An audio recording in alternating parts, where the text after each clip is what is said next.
মক্কার কাফিররা বলল, আব্দুল্লাহর বেটা মুহাম্মদ, রুহু কাকে বলে আমাদের বলো। রুহু দেখতে কেমন, কেমন করে দেহের মধ্যে রুহু ঢুকে, কেমন করে রুহুটা দেহ থেকে উড়াল দেয়, এই রুহুর ব্যাপারে তথ্য দিতে পারলে কালিমা পড়ে সবাই মুসলমান হয়ে যাব।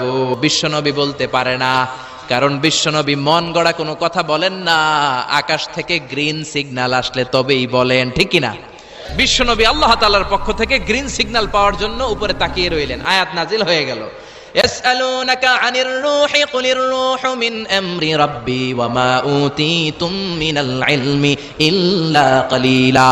ও নবী, লোকেরা আপনারা জিজ্ঞেস করে রূহু কাকে বলে, আপনি বলে দেন রূহু হলো আল্লাহর পক্ষ থেকে স্পেশাল অর্ডার।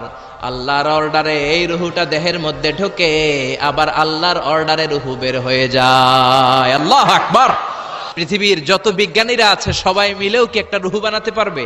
আল্লাহ চ্যালেঞ্জ করে বললেন, ওমা উতীতুম মিনাল ইলমি ইল্লা কালিলা, তোমাদেরকে একেবারে যৎ সামান্য কিঞ্চিত জ্ঞান দিয়ে আমি তৈরি করেছি, তোমাদের এই লিমিটেড জ্ঞান দিয়ে রূহু বানানো যাবে